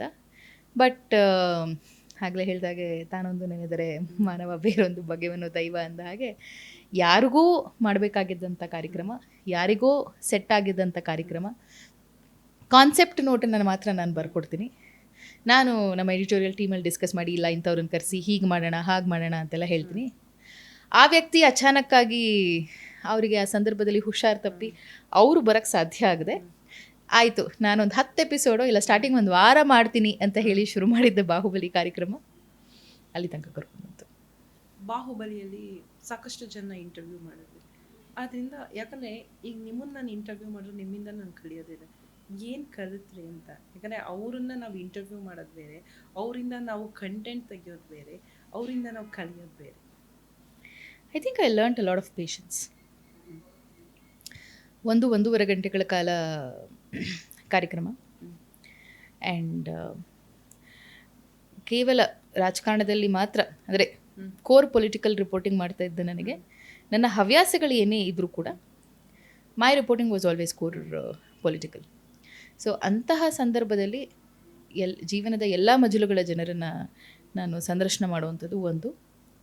ಆ್ಯಂಡ್ ನಾನು ರಾಜಕೀಯದಲ್ಲಿ ಪತ್ರಿಕೋದ್ಯಮದಲ್ಲಿ ನನ್ನ ಗುರುಗಳು ಯಾವಾಗಲೂ ಒಂದು ಮಾತು ಹೇಳೋರು, ಎದುರುಗಡೆ ಅದು ಯಾರೇ ಕೂತಿರಲಿ, ಆ ವ್ಯಕ್ತಿ ಏನೇ ಆಗಿರಲಿ, ಆ ವ್ಯಕ್ತಿ ಜೈಲಿಗೆ ಹೋಗಿರಲಿ, ಆ ವ್ಯಕ್ತಿ ಭ್ರಷ್ಟರಾಗಿರಲಿ, ಆ ವ್ಯಕ್ತಿಯ ಹೆಸರು ಮೇಲೆ ಕಳಂಕ ಮಾಧ್ಯಮದಲ್ಲಿ ಬಂದಿರಲಿ, ಇಲ್ಲ ಅಥವಾ ಇನ್ನೇನಾದರೂ ಬಂದಿರಲಿ, ಹೂಸೋ ಎವರ್ ಇಟ್ ಇಸ್, ಆ ವ್ಯಕ್ತಿಯನ್ನು ಕರೆದು ನಾವು ಮಾಧ್ಯಮದಲ್ಲಿ ಸಂದರ್ಶನ ಮಾಡ್ತಾ ಇದ್ದೀವಿ ಅಂತಂದರೆ ಆ ವ್ಯಕ್ತಿಗೆ ಎಷ್ಟು ಮುಖ್ಯನೋ ಅದು ನಮಗೂ ಅಷ್ಟೇ ಅನಿವಾರ್ಯತೆ ಕೂಡ. ಆ್ಯಂಡ್ ಆ ವ್ಯಕ್ತಿಗೆ ಸಿಗಬೇಕಾಗಿರುವಂತಹ ಪ್ರಾಮುಖ್ಯತೆ ಅಲ್ಲಿ ಸಿಗಲೇಬೇಕು, irrespective of whatever it is. ಜನ ಡಿಸೈಡ್ ಮಾಡಲಿ, ಅವ್ರು ಒಳ್ಳೆಯವರ ಕೆಟ್ಟವರ, ಅವ್ರು ಸರಿನಾ ತಪ್ಪ, ಅವರ ಮುಂದಿನ ಭವಿಷ್ಯ ಏನು, ಇನ್ನೊಂದು ಮತ್ತೊಂದು, that's all A different story. But I was very particular that ಆ ವ್ಯಕ್ತಿಯ ವ್ಯಕ್ತಿತ್ವವನ್ನು ನಾನು ಕನ್ನಡಿ ಥರ ಸಮಾಜದ ಮುಂದೆ ಇಡಬೇಕು ಅನ್ನುವಂಥದ್ದು. ಆ್ಯಂಡ್ ಅದನ್ನು ಭಾಳ ಸೌಮ್ಯವಾಗಿಡಬೇಕು ಅನ್ನುವಂಥದ್ದು ನನ್ನ ಮನಸ್ಸಿನಲ್ಲಿ ಇದ್ದಂಥದ್ದು. ಸ್ಟಾರ್ಟಿಂಗ್ 1 ವಾರ ಸಿಕ್ಕಾಪಟ್ಟೆ ಬ್ಯಾಕ್ಲ್ಯಾಶ್ ಬಂತು. ಜನ ಬಾಯಿಗೆ ಬಂದಂಗೆ ಬೈಯಕ್ಕೆ ಶುರು ಮಾಡಿದ್ರು ಯೂಟ್ಯೂಬ್ ಕಾಮೆಂಟ್ಸಲ್ಲಿ. ಏನಮ್ಮ ನೀನು, ಯಾರಮ್ಮ ಹಿಂಗೆಲ್ಲ ಮಾತಾಡ್ತಾ ಇದೆಯಾ, ಇಷ್ಟು ನಿಧಾನಕ್ಕೆ ಯಾರಾದರೂ ಮಾತಾಡ್ತಾರಾ, ಇಷ್ಟು ಮೆತ್ತಗೆ ಯಾರಾದರೂ ಪ್ರಶ್ನೆ ಕೇಳ್ತಾರಾ, ಚಾಟಿ ಬೀಸ್ದಂಗೆ ಇರಬೇಕು ಅವ್ರಿಗೆ ಕೇಳೋ ಪ್ರಶ್ನೆಗಳು ಅಂತೆಲ್ಲ. But later that became trend. Shilpa ಅವರೇ, ಐ ಥಿಂಕ್ ಆ ಟ್ರೆಂಡ್ ಕ್ರಿಯೇಟ್ ಮಾಡಿದ್ಮೇಲೆ ಆ ಜಾಗಕ್ಕೆ ಬೇರೆಯವ್ರು ಬಂದರೂ ಸೂಟ್ ಆಗಿಲ್ಲ. ಐ ಡೋಂಟ್ ನೋ, ಕೆಲವು ಸತಿ ಏನಾಗ್ಬಿಡುತ್ತೆ, ನೀವೊಂದು ಪೀಕಿಗೆ ಹೋಗ್ಬಿಟ್ಟಿರ್ತೀರಿ. Baahubali was my peak. ಅಂದರೆ ನಾನು ಕರ್ನಾಟಕದ ಅಷ್ಟೂ ನಾಯಕರನ್ನು ಸಂದರ್ಶನ ಮಾಡಿಬಿಟ್ಟಿದ್ದೆ. ಬದುಕಿನ ಎಲ್ಲ ಮಜಲುಗಳ ಸೆಕ್ಟರ್ಸ್, ಬೇರೆ ಬೇರೆ ಸೆಕ್ಟರ್ಸಿನ ಎಲ್ಲ ದೊಡ್ಡ ದೊಡ್ಡ ಆಯಾ ವೇದಿಕೆಗಳಲ್ಲಿ ಅಗ್ರಗಣ್ಯರನ್ನು ನಾನು ಮಾತಾಡಿಸುವಂಥ ಪ್ರಯತ್ನ ಮಾಡಿದ್ದೆ. ಆ್ಯಂಡ್ ಅದು ಹೋಗ್ತಾ ಹೋಗ್ತಾ ಹೇಗಾಗೋಯಿತು ಅಂತಂದರೆ, ಜನ ಮಾತಾಡೋದಕ್ಕೆ ನಾನು ಮೀಮ್ಸ್ ಮಾಡೋಕ್ಕೆ ಶುರು ಮಾಡಿದ್ರು. ಮುಂದಿನ what is your next destination ಅಂತಂದರೆ to be in Baahubali program ಅಂತ. ಸೀರಿಯಸ್ಲಿ. ಆ್ಯಂಡ್ ಕೋವಿಡ್ ಸಂದರ್ಭ ಬೇರೆ, ಸೊ ವರ್ಕ್ ಫ್ರಮ್ ಹೋಮ್ ನಡೀತಾ ಇದ್ದಿದ್ದಂಥದ್ದು. ಆ್ಯಂಡ್ ಅತಿ ಹೆಚ್ಚು ಸೋಷಿಯಲ್ ಮೀಡಿಯಾ ಕನ್ಸ್ಯೂಮ್ ಆದಂಥ ಟೈಮ್ ಅದು ನಮ್ಮ ದೇಶದಲ್ಲಿ. ಸೊ ಜನ ಮೀಮ್ಸ್ ಮಾಡೋಕ್ಕೆ ಶುರು ಮಾಡಿದರು. ದೊಡ್ಡ ದೊಡ್ಡ ಸಾಹಿತಿಗಳು ಆ್ಯಕ್ಚುಲಿ ಕಾರ್ಯಕ್ರಮದ ಬಗ್ಗೆ ಬರೆಯೋದಕ್ಕೆ ಶುರು ಮಾಡಿದರು. ಇಂಥ ಒಂದು ಕಾರ್ಯಕ್ರಮ ಬರ್ತಾಯಿದೆ, ಈ ಥರದವ್ರು ನಡೆಸ್ಕೊಡ್ತಾ ಇದ್ದಾರೆ ಅಂತೆಲ್ಲ. ಸೊ ನಾನು ಅದನ್ನು ನೋಡ್ತಾ ನಾ generally you know it better. ನಮ್ಗೆ ಹೆಂಗಿರುತ್ತೆ ಅಂತಂದರೆ, ಬೆಳಗ್ಗೆ ಆಫೀಸಿಗೆ ಬಂದ್ವಾ, ಕೆಲಸ ಮಾಡಿದ್ವಾ, ಎಡಿಟಿಂಗ್ ಮುಗಿಸುತ್ತಾ. ಆ್ಯಂಡ್ ಡೈಲಿ ಎಪಿಸೋಡ್ಸ್ ಕೆಲವು ಸತಿ ನಾವು ಮಾಡಬೇಕಾದಾಗ ಏನಾಗ್ಬಿಡುತ್ತೆ ಅಂತಂದರೆ, ಅದ್ರ ಪ್ರೆಷರ್ ಜಾಸ್ತಿ ಇರುತ್ತೆ ನಮಗೆ. ಗೆಸ್ಟ್ ಲೈನ್ ಅಪ್ ಮಾಡುವಂಥದ್ದಾಗಿರ್ಬೋದು, ಅವ್ರನ್ನ ಕರ್ಕೊಂಬ, ಅವ್ರ ಟೈಮಿಗೆ ಬಂದ್ರಾ, ಟೈಮಿಗೆ ಬರಲಿಲ್ವಾ. ಸೊ ಇದರಲ್ಲೇ ನಿರತರಾಗ್ಬಿಟ್ಟಿರ್ತೀವಿ. ಈ ಕಾರ್ಯಕ್ರಮ ಹೊರಗಡೆ ಜಗತ್ತಿನಲ್ಲಿ ಏನು ಸದ್ದು ಮಾಡ್ತಾ ಇರುತ್ತೆ, ಅಥವಾ ವಾಟ್ ಈಸ್ ದ ಇಂಪ್ಯಾಕ್ಟ್ ಅನ್ನುವಂಥದ್ದು ನಮಗೆ ಗೊತ್ತಾಗಿರಲ್ಲ. ಒಂದು 50-60 ಎಪಿಸೋಡ್ಸ್ ಕ್ರಾಸ್ ಮಾಡ್ತಾ ಇದ್ದ ಹಾಗೆಯೇ ಇಟ್ ಗೇನ್ಡ್ ಹ್ಯೂಜ್ ಪಾಪ್ಯುಲಾರಿಟಿ. ಅದನ್ನು ನಾನು ಕೂಡ ಆ್ಯಂಟಿಸಿಪೇಟ್ ಮಾಡಿರಲಿಲ್ಲ. ಕೋವಿಡ್ ಸಂದರ್ಭ, ಜನ ರಸ್ತೆಯಲ್ಲಿ ಇರ್ತಿರ್ಲಿಲ್ಲ. ಯಾವುದೋ ಕ್ಯಾಬ್ ಒಂದಿನ ನನಗೆ ಎಕ್ಸ್ಪೀರಿಯನ್ಸ್ ಇದು. ಕ್ಯಾಬ್ ಬುಕ್ ಮಾಡಿದ್ದೀನಿ ನಾನು ಚಾನಲ್ ಮುಂದೆನೂ ಕ್ಯಾಬ್ ಹತ್ತಿಲ್ಲ, ಸ್ವಲ್ಪ ಮುಂದೆ ಹೋಗಿ ಕ್ಯಾಬ್ ಹತ್ತಿರುವಂಥದ್ದು. ಮುಂದಿನ ಸೀಟಲ್ಲೂ ಕೂತಿಲ್ಲ, ಹಿಂದಿನ ಸೀಟಲ್ಲಿ ಕೂತಿದ್ದೀನಿ. ಫೋನಲ್ಲಿ ಮಾತಾಡ್ತಾ ಇದ್ದೀನಿ. ಸಂಸ್ಥೆಯ ಅಥವಾ ಪತ್ರಿಕೋದ್ಯಮದ ಯಾವ ವಿಚಾರವನ್ನು ಮಾತಾಡ್ತಾ ಇಲ್ಲ, ನಾನೇನೋ ಪರ್ಸನಲ್ ವಿಚಾರ ಫೋನಲ್ಲಿ ಮಾತಾಡ್ತಾ ಇದ್ದೀನಿ. ಆ ವ್ಯಕ್ತಿ, ಮೇಡಮ್ ನೀವು ಸ್ವಾತಿ ಚಂದ್ರಶೇಖರ್ ಅಂತ ಹಿಂದೆ ತಿರುಗಿ ಕೇಳಿದ್ರು. ಆ್ಯಂಡ್ ಕಗ್ಗತ್ಲು ಆ ರೈಲ್ವೆ ಪ್ಯಾರಲ್ ರೋಡಲ್ಲಿ ನಾನು ಕ್ಯಾಬ್ ಹತ್ತಿ ಒಂದು 2-3 ನಿಮಿಷ ಕ್ರಮಿಸ್ಬೇಕಾದಾಗ, ಹೌದು ಅಂತಂದೆ. ಆವಾಗ ಮೇಡಮ್ ನಿಮ್ಮ ವಾಯ್ಸ್ ನೋಡಿ ಕಂಡು ಹಿಡಿದೆ ನಾನು ಅಂತ ಹೇಳಿದಂಥದ್ದು. ಸೊ ಅಂಥ ಪಾಪ್ಯುಲಾರಿಟಿಯನ್ನು ನೋಡಿದಂಥ ಸಂದರ್ಭದಲ್ಲಿ, ಆ್ಯಂಡ್ ಅನಿವಾರ್ಯ ಕಾರಣಗಳಿಂದ ನಾನು ಅವತ್ತಿನ ದಿನ ಸಂಸ್ಥೆಯಿಂದ ಹೊರಗಡೆ ಬರಬೇಕಾದಂಥ ಸಂದರ್ಭ ಬಂತು. No regrets. ನಾನು ಅವತ್ತಿನ ದಿನವೂ ಕೂಡ ಹೇಳಿ ಬಂದಿದ್ದಂಥದ್ದು, ನನಗೆ ಈ ಸಂಸ್ಥೆ ಎಲ್ಲವನ್ನು ಕೊಟ್ಟಿದೆ ಆ್ಯಂಡ್ ನಾನು ಇದಕ್ಕೆ ಭಾಳ ಋಣಿಯಾಗಿದ್ದೀನಿ, ಆಭಾರಿಯಾಗಿದ್ದೀನಿ. ಸಂಸ್ಥೆ ಚೆನ್ನಾಗಿರಲಿ, ಬೆಳೀಲಿ ಅಂತಲೇ ಹೇಳಿ ಹೊರಗೆ ಬಂದಿತ್ತು. ಆ್ಯಂಡ್ ಅದಾದಮೇಲೆ ಯಾರು ಮಾಡಿದ್ರು, ಹೇಗಾಯಿತು, ಚೆನ್ನಾಗಾಯಿತು ಆಗಲಿಲ್ವಾ ಗೊತ್ತಿಲ್ಲ, ನಾನಂತೂ ಕಾರ್ಯಕ್ರಮ ನೋಡಲಿಲ್ಲ. ಇದಾಯಿತು. ಓಕೆ, ಜರ್ನಲಿಸಮ್ ಆಯಿತು, ರಾಜಕೀಯಕ್ಕೆ ಎಂಟ್ರಿ ಕೊಡ್ತೀರಾ. ಯಾಕೆ ಫಸ್ಟ್ ಆಫ್ ಆಲ್ ಯಾಕೆ ರಾಜಕೀಯಕ್ಕೆ ಹೋದ್ರಿ ಅಂತ ಒಂದು ಕ್ವಶನ್. ಸೆಕೆಂಡ್, ಚೂಸ್ ಮಾಡ್ಕೊಬೇಕಾದ್ರೆ ನಮಗೆ ಪಕ್ಷಗಳಿದ್ದು, ಆದರೂ ನೀವು ಕಾಂಗ್ರೆಸ್ನ ಯಾಕೆ ಚೂಸ್ ಮಾಡ್ಕೊಂಡ್ರಿ? ಅಂದರೆ ಐ ಥಿಂಕ್ ನಂಗೆ ಅನಿಸಿರೋದು, ಜರ್ನಲಿಸಮ್ ಬಂದ ಮೇಲೆ ನಮಗೆ ಒಂದೇ ರಾಜಕೀಯಕ್ಕೆ ಹೋಗಬೇಕು, ಇಲ್ಲ ಅಂತಂದರೆ ಯಾವುದೋ ಸಿನಿಮಾ ಮಾಡಬೇಕು, ಒಂದು ಹೀರೋನೋ ಆಗಬೇಕು ಅನ್ನೋದು ಕೆಲವರ ಕನಸು. ಕೆಲವರಲ್ಲ, ಯೂಶುವಲಿ ತಲೆಯಲ್ಲಿ ಬಹುತೇಕ ಜನರ ಕನಸಿರುತ್ತೆ. ಸೊ ನಿಮಗೆ 2 ಆಪ್ಷನ್ ಇತ್ತು. ನೀವು ಬಣ್ಣ ಹಚ್ಚಿದ್ರ 6th ಸ್ಟ್ಯಾಂಡರ್ಡಲ್ಲಿ. ಸೊ ಈ ಕಡೆ ನೀವು ಸಿನಿಮಾಕ್ಕೂ ಹೋಗ್ಬೋದಿತ್ತು, ಅಂದರೆ ಒಂದು ಪೀಕಲ್ಲಿ ಇದ್ರಿ. ಈ ಕಡೆ ಪೊಲಿಟಿಕಲ್ ಟಚ್ ಇತ್ತು, ಬ್ಯಾಕ್ಗ್ರೌಂಡ್ ಇತ್ತು, ಹೋಗ್ಬೋದಿತ್ತು. ಬಟ್ ಈಗ ನಿಮ್ಮ ಆಯ್ಕೆ ಪೊಲಿಟಿಕಲ್ ಆಯಿತು. ಪೊಲಿಟಿಕಲ್ ಆದಮೇಲೆ ಯಾಕೆ ಕಾಂಗ್ರೆಸ್ನ ಸೆಲೆಕ್ಟ್ ಮಾಡ್ಕೊಂಡ್ರಿ? ಆಕಸ್ಮಿಕವಾಗಿ ನಾನು ರಾಜಕಾರಣಕ್ಕೆ ಬಂದಿದ್ದಂಥದ್ದು.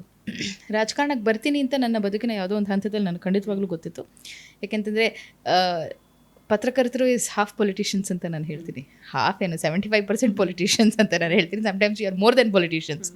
ಸೊ ಹಾಗಾಗಿ ನಾನು ದೆಹಲಿಯ ಪಡಸಾಲೆಯಲ್ಲಿದ್ದಂಥ ಸಂದರ್ಭದಲ್ಲಿ ಅಲ್ಲಿ ನಾನು ಸಾಕಷ್ಟು ಜನ ಮಾತಾಡ್ತಾಯಿದ್ರು, ಇಲ್ಲ ಅರೆ ಏಕ್ ದಿನ ಈ ಲಡ್ಕಿ ವಿಧಾಯಕ್ ಬನೆಗಿ, ಏಕ್ ದಿನ ಈ ಲಡ್ಕಿ MP ಬನೆಗಿ ಅಂತ. ಸೊ ನನ್ನ ಮೈಂಡಲ್ಲಿ ನನಗೆ ಗೊತ್ತಿತ್ತು ಯಾವುದೋ ಒಂದು ಸಂದರ್ಭದಲ್ಲಿ ನನ್ನ ಬದುಕಿನಲ್ಲಿ ನಾನು ರಾಜಕಾರಣಕ್ಕೆ ಬರ್ತೀನಿ ಅಂತ. ಆದರೆ ಆ ರೀತಿ 2024ಕ್ಕೆ ಬರ್ತೀನಿ, ಕಾಂಗ್ರೆಸ್ ಪಕ್ಷ ಸೇರ್ತೀನಿ ಅನ್ನೋಂಥದ್ದು ನನ್ನ ಊಹೆಗೂ ನಿಲ್ಲುಕದು. ಬಿಕಾಸ್ ನಾನು ಆಗಲೇ ಹೇಳಿದಾಗ ನಾವು ಫ್ಯಾಮಿಲಿ ಬ್ಯಾಕ್ಗ್ರೌಂಡ್, ಈ ಕಡೆ ಕಾಂಗ್ರೆಸ್ ಪಕ್ಷದಲ್ಲೂ ಇರಲಿಲ್ಲ, BJPಲೂ ಇರಲಿಲ್ಲ, JDSಲ್ಲೂ ಇರಲಿಲ್ಲ. ಬಟ್ ಐ ಥಿಂಕ್ ನನ್ನ ಸಹಜ ಆಯ್ಕೆ ಕಾಂಗ್ರೆಸ್ ಆಗಿದ್ದು ಇಸ್ ಬಿಕಾಸ್ ಆಫ್ ಮಾಜಿ ಪ್ರಧಾನಮಂತ್ರಿಗಳಾದಂತಹ ಶ್ರೀಮತಿ ಇಂದಿರಾ ಗಾಂಧಿ ಅವರಿಂದ. ಒಂದು ಕಡೆ ಪ್ರೊಫೆಷನಲ್ ಲೈಫ್, ಪರ್ಸ್ನಲ್ ಲೈಫ್ ಹೇಗಿದೆ? ಚೆನ್ನಾಗಿದೆ, ಗುಡ್ ಗೋಯಿಂಗ್. ಸೊ ನನ್ನ ತಂಗಿ US ಅಲ್ಲಿದ್ದಾಳೆ, ನಾನು ನಮ್ಮ ತಂದೆ ತಾಯಿ, ನನ್ನ ಹಸ್ಬೆಂಡ್ ಮತ್ತು ನನ್ನ ತಂಗಿ ಆಗಲೇ ಹೇಳಿದಾಗ US ಅಲ್ಲಿದ್ದಾಳೆ. ಇಟ್ಸ್ ಅ ಚಿಕ್ಕ ಫ್ಯಾಮಿಲಿ. ನೋಡೋಣ ಮುಂದೆ ಹೇಗೆ ಅಂತ.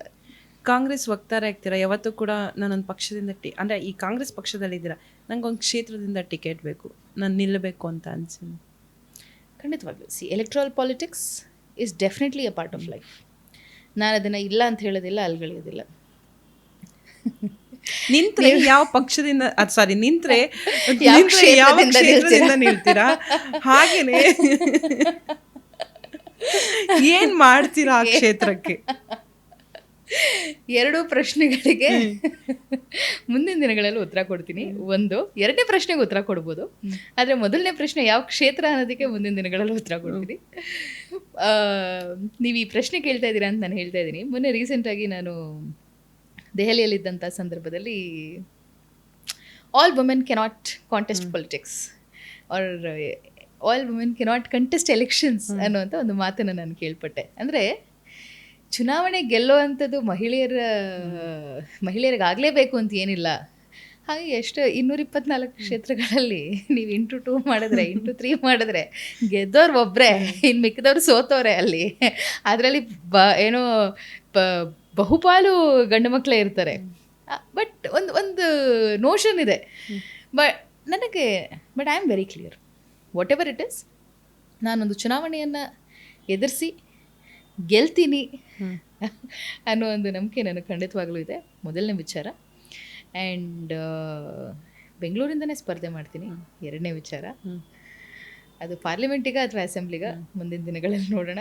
ಮೂರನೇ ವಿಚಾರ, ಬಟ್ ಏನು ಮಾಡ್ತೀನಿ ಅನ್ನೋ ನಿಮ್ಮ ಪ್ರಶ್ನೆಗೆ ಒಂದಂತೂ ಸತ್ಯ ಶಿಲ್ಪ, ನಾನು ಯಾವತ್ತೂ ನಂಬಿರುವಂಥದ್ದು, ನೀವು ಒಂದು ಮಾಧ್ಯಮದ ಮೂಲಕ ಒಂದು ರಿಪೋರ್ಟ್ ಮಾಡಿ ಒಂದಿಷ್ಟು ಜನರ ಬದುಕನ್ನು ಬದಲಾಯಿಸ್ಬೋದು, ಅಥವಾ ಒಂದು NGOನ ತೆರ್ಕೊಂಡು ನೀವು ಒಂದಷ್ಟು ಜನರಿಗೆ ತಾವು ಹೆಲ್ಪ್ ಮಾಡ್ಬೋದು. ಆದರೆ one signature, your one decision can change the city, can change this country, can change the state, and ಹಣೆ ಬಾರನೇ ಬದಲಾಯಿಸ್ಬಿಡುತ್ತೆ ಜನರ. ಆ್ಯಂಡ್ ಅಂತಹ ಡಿಸಿಷನ್ಸ್ನ ನಾನು ಯಾವುದೇ ಕ್ಷೇತ್ರದನ್ನ ಕಂಟೆಸ್ಟ್ ಮಾಡಿ, ಅಫ್ಕೋರ್ಸ್ ನನ್ನ ಮೈಂಡಲ್ಲಿರೋ ಕ್ಷೇತ್ರಗಳನ್ನ ನಾನು ಇವತ್ತಿನ ದಿನ ಹೇಳ್ತಾ ಇಲ್ಲ ಅಷ್ಟೇ. ಬಟ್ ಆ ಕ್ಷೇತ್ರಕ್ಕೆ ಬೇಕಾಗಿರುವಂಥ ಮೂಲಭೂತ ಸೌಕರ್ಯ, ನಾವು ಒಂದು ಕ್ಷೇತ್ರಕ್ಕೆ ಹೋಗಿದ ತಕ್ಷಣ ನಾವು ಅನ್ಕೊಂಬಿಡ್ತೀವಿ, ಅದನ್ನು ಹಿಂಗೆ ಮಾಡ್ಬಿಡ್ತೀವಿ, ಅದನ್ನು ಹಂಗೆ ಮಾಡ್ಬಿಡ್ತೀವಿ, ಅದನ್ನು ಸ್ಮಾರ್ಟ್ ಸಿಟಿ ಮಾಡ್ಬಿಡ್ತೀವಿ, ಅದನ್ನು ಇಡೀ ಫಾರಿನರ್ಸ್ ಎಲ್ಲ ಬಂದು ನಮ್ಮ ಕ್ಷೇತ್ರ ನೋಡಬೇಕು, ಆ ರೀತಿ ಮಾಡ್ಬಿಡ್ತೀವಿ. ನಾವು ಅವಶ್ಯಕತೆ ಇಲ್ಲ. ಜನಕ್ಕೆ ಬೇಕಾಗಿರುವಂಥದ್ದು ಬೇಸಿಕ್ ಶಿಲ್ಪ. ನಿಮಗೆ ಕುಡಿಯೋ ನೀರಿನ ವ್ಯವಸ್ಥೆ ಇದೆಯಾ, ಚರಂಡಿ ವ್ಯವಸ್ಥೆ ಇದೆಯಾ, ರಸ್ತೆಗಳು ಸರಿ ಇದೆಯಾ, ನಿಮ್ಮ ಇಲಾಖೆಯಲ್ಲಿ ಬೆಂಗಳೂರು ಒನ್ ಆಫೀಸ್ಗಳು ಸರಿ ಇದೆಯಾ, ನಿಮಗೆ ಸಕಾಲಕ್ಕೆ ವೋಟರ್ ID ಕಾರ್ಡ್ಗಳು ಆಗ್ತಾ ಇದೆಯಾ, ಅಥವಾ ನಿಮಗೆ ಬೇಕಾಗಿರುವಂತಹ ಕುಡಿಯೋ ನೀರಿನ ವ್ಯವಸ್ಥೆ ಆಗಿದೆ, ಎಷ್ಟೋ ಕಡೆ ಪೈಪ್ಗಳು ಕಟ್ಟಾಗ್ಬಿಟ್ಟಿರುತ್ತೆ, ವಾಟರ್ ಸಪ್ಲೈ ಸರಿಯಾಗಿದೆ, ಸಣ್ಣ ಸಣ್ಣ ವಿಚಾರಗಳು. ಆದರೆ ಇದು ಎಷ್ಟೋ ಜನರ ಬದುಕಿಗೆ ಎಷ್ಟು ಕಿರಿಕಿರಿ ಮಾಡ್ತಾ ಇರುತ್ತೆ ಅಂತಂದರೆ, ನೀವು ನಿಮ್ಮ ಮನೆ ಬೆಳಗ್ಗೆ ಎದ್ದು ಹೊರಗಡೆ ಬಂದಿದ ತಕ್ಷಣ ಚರಂಡಿ ಓಪನ್ ಆಗಿರುತ್ತೆ ಅಂತ ಅನ್ಕೊಳ್ಳಿ, how your day is going to be. ಅಥವಾ ಎದ್ದಿದ ತಕ್ಷಣ ನಿಮ್ಗೆ ಇವತ್ತಿನ ದಿನ ನೀರು ಬರಲ್ಲ ಅಂತ ಇಟ್ಕೊಳ್ಳಿ, how your day is going to be. And ನಾವು ಶಾಸಕರಾದ್ವಿ, ಸಂಸದರಾದ್ವಿ ಅಂದಿದ ತಕ್ಷಣ ಅಫ್ಕೋರ್ಸ್ ದೊಡ್ಡ ದೊಡ್ಡ ಹುದ್ದೆಗಳಿಗೆ ಹೋದ ನಂತರದಲ್ಲಿ ಬದುಕನ್ನು ಬದಲಾಯಿಸುವಂಥ ಕೆಲಸಗಳನ್ನ ಮಾಡುವಂಥದ್ದು ಬೇರೆ. ಆದರೆ ನಮ್ಮ ಕ್ಷೇತ್ರಗಳಿಗೆ ನಾವು ಹಿಂತಿರುಗಿ ನೋಡಿದಂಥ ಸಂದರ್ಭದಲ್ಲಿ ನಾನು ಅದನ್ನೇ ಹೇಳ್ತಾ ಇರ್ತೀನಿ, ಒಂದು ಸಣ್ಣ ಸರ್ಕಾರಿ ಶಾಲೆಯನ್ನು ಎಷ್ಟೆಷ್ಟೋ ವರ್ಷಗಳ ಕಾಲ ರಾಜಕಾರಣಿಗಳಾಗಿರ್ತಾರೆ, ಅದನ್ನು ಸರಿ ಮಾಡದೇ ಇರುವಂತಹ ದೌರ್ಬಲ್ಯಕ್ಕೆ ಅಥವಾ ಅನಿವಾರ್ಯತೆ ಪರಿಸ್ಥಿತಿ ಏನು ದೂಡಿರುತ್ತೆ ರಾಜಕಾರಣಿಗಳಿಗೆ. ನೀವು ಜನ ಬರ್ತಾರೋ ಬಿಡ್ತಾರೋ, ಮಕ್ಕಳು ಬರ್ತಾರೋ ಬಿಡ್ತಾರೋ, ಕರ್ತವ್ಯ ಏನು? ಬೆಳಗ್ಗೆ 8 ಗಂಟೆ what ever the school bell timers, ಬೆಳಗ್ಗೆ 8 ಗಂಟೆ ಅಂದಾಗ ಅಲ್ಲಿ ಟೀಚರ್ ಇರಬೇಕು, 4 ಜನ ಮಕ್ಕಳಿರಲಿ, ಆಯಿತಾ. ರಾತ್ರಿ ಸಂಜೆ 4 ಗಂಟೆ ಅಂದಿದ ತಕ್ಷಣ ವಾಪಸ್ ಮಕ್ಕಳನ್ನ ಮನೆಗೆ ಕಳಿಸೋದಕ್ಕೆ ಅಲ್ಲಿ ಟೀಚರ್ ಇರಬೇಕು. ಒಂದು ಬೇರೆ ಮಿನಿಮಮ್ ಶೌಚಾಲಯ ಇರಬೇಕು, ಒಂದು ಗ್ರೌಂಡ್ ಇರಬೇಕು, ನೀಟ್ನೆಸ್ ಇರಬೇಕು, ಕ್ಲೆನ್ಲಿನೆಸ್ ಇರಬೇಕು. ಇದನ್ನು ಮಾಡೋದಕ್ಕೆ ಹಬ್ಬಬ್ಬ ಅಂತಂದ್ರೂ ಕೂಡ ವಾರ್ಷಿಕವಾಗಿ ಖರ್ಚಾಗುವಂಥದ್ದು 2-3 ಕೋಟಿ. ತುಂಬ ಹೈಫೈ ಆಗಿ ಮಾಡ್ತೀವಿ ಅಂದರೆ ಬೇಸಿಕ್ ಖರ್ಚು ಮಾಡೋದಕ್ಕೆ ಒಂದು ಸರ್ಕಾರಿ ಶಾಲೆಗೆ ಬೇಕಾಗುವಂಥದ್ದು ಒಂದು 50 ಲಕ್ಷ ರೂಪಾಯಿ. ಇದನ್ನು ಅಲ್ಲಿನ ಶಾಸಕರಾಗಿರಲಿ, ಅಲ್ಲಿನ ಅಧಿಕಾರಿಗಳಾಗಿರಲಿ, ಹೊರಗಡೆ ಆದರೆ ಗ್ರಾಮ ಪಂಚಾಯತಿ ಸದಸ್ಯರು, ಬೆಂಗಳೂರಲ್ಲಾದರೆ ಕಾರ್ಪೊರೇಟರ್ಸ್ಗಳಾಗಿರ್ಬೋದು, ಇಷ್ಟು ವರ್ಷಗಳ ಕಾಲ ಮಾಡೋದಕ್ಕೆ ಸಾಧ್ಯ ಆಗಿಲ್ಲ ನಮ್ಮ ರಾಜ್ಯಗಳಲ್ಲಿ ಅನ್ನೋವಂಥದ್ದು. ನಾನು ಅದನ್ನೇ ಹೇಳೋದು, ದೊಡ್ಡದೇನೋ ಮಾಡ್ತೀವಿ ಅನ್ನೋದಕ್ಕಿಂತ ಚಿಕ್ಕ ಚಿಕ್ಕ ವಿಚಾರಗಳಲ್ಲಿ, ಸಣ್ಣ ಸಣ್ಣ ವಿಚಾರಗಳಲ್ಲಿ ಬದುಕನ್ನು ಬದಲಾಯಿಸ್ಬೋದು. ಆ್ಯಂಡ್ ಅಂತಹ ಸಾಕಷ್ಟು ಕನಸುಗಳಿದೆ. ಸೊ ಜನ ಅವಕಾಶ ಕೊಡ್ತಾರೆ ಅಂತ ಅಂದ್ಕೊಂಡಿದ್ದೀನಿ. ಎಸ್. ಇನ್ನೊಂದು, ಸಿನಿಮಾ ರಂಗ ಅಂತಂದಾಗ ಬಣ್ಣ ಹಚ್ಚಿ, ನಾವು ಮುಖಕ್ಕೆ ಬಣ್ಣ ಹಚ್ಚಿ ಆ್ಯಕ್ಟ್ ಮಾಡ್ತೀವಿ. ಸೊ ರಾಜಕೀಯ ಅಂತಂದಾಗ ಬುದ್ಧಿಲೇ ಬಣ್ಣ ಹಚ್ಕೊಳ್ತಾರ, ನಾಟಕ ಆಡ್ತಾರ? ಏನು ಗೊತ್ತಾ, ನಾವೆಲ್ಲರೂ ಕೂಡ ಪಾತ್ರಧಾರಿಗಳಷ್ಟೇ. ಆಯಾ ಸಂದರ್ಭಕ್ಕೆ ಆಯಾ ಸನ್ನಿವೇಶಕ್ಕೆ ಯಾವ ಪಾತ್ರವನ್ನು ನಾವು ಧರಿಸ್ಬೇಕು, ಯಾವ ವೇಷವನ್ನು ನಾವು ಹಾಕಬೇಕು, ನಾವು ಆ ವೇಷವನ್ನು ಹಾಕ್ತೀವಿ. ಹಾಗಂತ ಹೇಳಿ ಆ ವೇಷ ಆ, ತಪ್ಪು ಅಂತ ಖಂಡಿತವಾಗ್ಲೂ ಅಲ್ಲ. ಇವತ್ತಿನ ದಿನ ನಾನು ಅಂದರೆ ನಾನು ಜಸ್ಟ್ ಎಕ್ಸಾಂಪಲ್ ಆಗಿ ನಾನು ಹೇಳ್ತಾ ಇದ್ದೀನಿ, ಇವತ್ತಿನ ದಿನ ನಾನು ಬಲಭೀಮನಾಗಿ ನಾನು ನನ್ನ ಪ್ರದರ್ಶನವನ್ನು ಮಾಡಬೇಕು ಅಂತಂದಾಗ ನಾನು ನಾಟಕಗಳ ಎಕ್ಸಾಂಪಲ್ ಕೊಡು. ಈಗ ನಾಟಕಕಾರರು ಒಂದೇ ವ್ಯಕ್ತಿ ಬಹಳಷ್ಟು ವೇಷಗಳನ್ನು ಹಾಕ್ತಾ ಇರ್ತಾರೆ. ಆ ವ್ಯಕ್ತಿ ಯಾವತ್ತೂ ಕೂಡ ನಾನು ಬರೀ ದುರ್ಯೋಧನ ಪಾತ್ರನೇ ಮಾಡ್ತೀನಿ, ದುರ್ಯೋಧನ ಪಾತ್ರ ಮಾಡಿದವನು ಭೀಮನ್ ಪಾತ್ರನೂ ಮಾಡಿರ್ತಾನೆ. ಸೊ ದುರ್ಯೋಧನದಿಂದ ಭೀಮನಿಂದ ವಧೆಗೊಳಿಸ್ಕೊಂಡಂತ ದುರ್ಯೋಧನ ಆಮೇಲೆ ಭೀಮನಾಗಿ ದುರ್ಯೋಧನನ ವಧೆ ಮಾಡುವಂತಹ ಸನ್ನಿವೇಶಗಳನ್ನು ಕೂಡ ನಾವು ನಾಟಕದಲ್ಲಿ ನೋಡಿರ್ತೀವಿ. ರಾಜಕಾರಣನೂ ಅಷ್ಟೇ. At the end of the day ತಾವು ಆಯಾ ದಿನಕ್ಕೆ ಆಯಾ ಪರಿಸ್ಥಿತಿಗೆ ಬೇಕಾಗಿರುವಂತಹ ಪಾತ್ರಗಳನ್ನು ತಾವು ಹೇಗೆ ಧರಿಸ್ತೀರಿ ಅನ್ನುವಂಥದ್ದು ಭಾಳ ಮುಖ್ಯ ಆಗುತ್ತೆ. ಆ್ಯಂಡ್ ಭಾಳ ದೊಡ್ಡ ಕವಿ ಹೇಳಿರುವಂಥದ್ದು, ನೆನೆದರೆ ಕರ್ಣನಂ ನೆನೆ ಮಹಾಭಾರತದಲ್ಲಿ, ಬೇರೆ ಇನ್ಯಾರು ನೆನೆಬೇಡ ಅಂತ.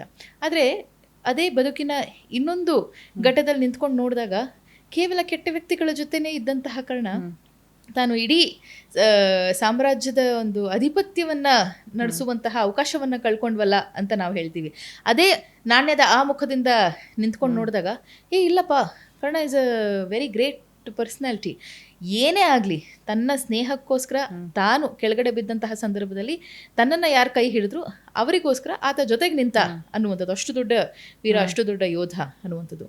ಸೊ ರಾಜಕಾರಣದಲ್ಲಿ nothing is wrong and nothing is right, but ಅಂತಃಕರಣದಿಂದ ಆತ್ಮಸಾಕ್ಷಿ ಅನ್ನೋದು ಒಂದು ಇದ್ದೇ ಇರುತ್ತೆ ಶಿಲ್ಪ. ಎಲ್ರಿಗೂ ಕೂಡ, ನಿಮಗೂ ಇರುತ್ತೆ, ನನಗೂ ಇರುತ್ತೆ, ಇಲ್ಲಿರುವಂಥ ಪ್ರತಿಯೊಬ್ಬ ಜೀವರಾಶಿಗಳಿಗೂ ಕೂಡ ಇರುತ್ತೆ. ಕೇವಲ ಮನುಷ್ಯರಿಗೆ ಮಾತ್ರ ಅನ್ನೋವಂಥದ್ದಲ್ಲ, ಎಲ್ರಿಗೂ ಕೂಡ ಇರುತ್ತೆ.